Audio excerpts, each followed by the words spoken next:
Idol education point new Chaudhary public school online education में आपका स्वागत है।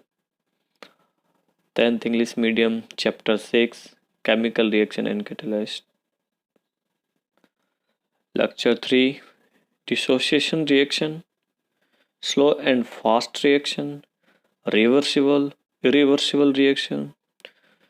लास्ट वीडियो में हमने टाइप ऑफ रिएक्शन की बात की थी, जहाँ पे हमने 3 रिएक्शन पढ़ी थी, addition, displacement and double displacement. Next जो 3 रिएक्शन हैं उनकी बात आज हम कर रहे हैं, डिसोसिएशन, स्लो फास्ट और रिवर्सिबल इरिवर्सिबल रिएक्शन। सबसे पहले डिसोसिएशन रिएक्शन की बात करते हैं।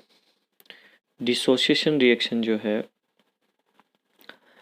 इस रिएक्शन में क्या होता है, एक लार्ज मॉलिक्यूल जो होते हैं, बड़े मॉलिक्यूल्स जो होते हैं, डिसोशिएट हो जाते हैं, डिकम्पोजिशन हो जाता है इनका, मीन्स कि ये ब्रेक हो जाते हैं स्मॉल पार्टिकल्स में, स्मॉल कंपाउंड्स में, स्मॉल मॉलिक्यूल्स में।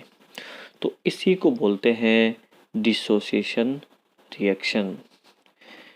डिसोसिएशन रिएक्शन जो है 3 टाइप्स में इसको अपन डिवाइड कर सकते हैं, thermal dissociation, electrolytic dissociation and photolytic dissociation.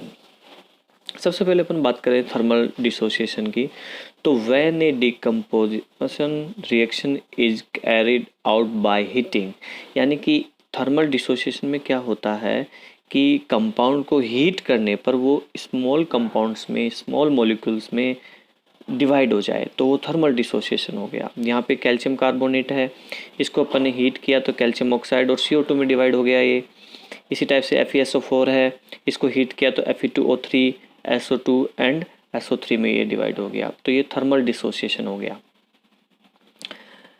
Electrolytic dissociation में क्या होता है कि इलेक्ट्रिक करंट पास करें कैथोड एनोड लगा के, फिर उसका डिकम्पोजिशन हो जाए। यहाँ पे H2O है, H2O, तो हमने इलेक्ट्रिक करंट पास किया तो ये H2 एंड O2 में डिवाइड हो गया, हाइड्रोजन एंड ऑक्सीजन में। NaCl है, ये सोडियम और क्लोरीन के अंदर डिवाइड हो जाएगा। तो ये इलेक्ट्रिक करंट के कारण हो रहा है, इसलिए इसको इलेक्ट्रोलाइटिक डिसोसिएशन बोलते हैं। फोटोलाइटिक डिसोसिएशन की बात करें तो when A decomposition is carried out by light, light के अंदर, सनलाइट के कारण कोई भी कंपाउंड जो है स्मॉल मॉलिक्यूल्स में डिवाइड हो जाए। सिल्वर क्लोराइड है, सनलाइट में ये सिल्वर और क्लोरीन में डिवाइड हो गया। HBr है, हाइड्रोजन ब्रोमाइड, सनलाइट के प्रेजेंसी में हाइड्रोजन अलग और ब्रोमीन अलग हो जाएगा, तो ये फोटोलाइटिक डिसोसिएशन हो गया।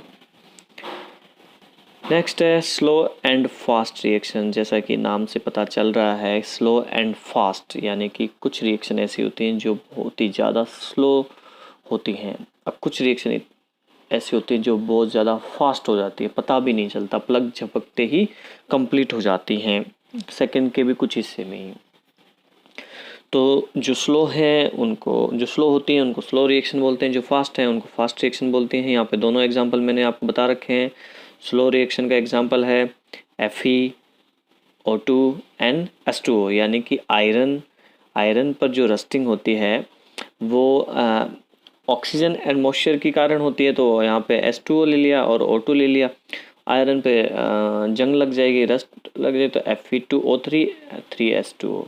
ये स्लो रिएक्शन है, आपने देखा होगा 3 मंथ्स या 6 मंथ्स या 1 साल में आयरन में जो है जंग लगती है, धीरे धीरे ये प्रोसेस चलता रहता है।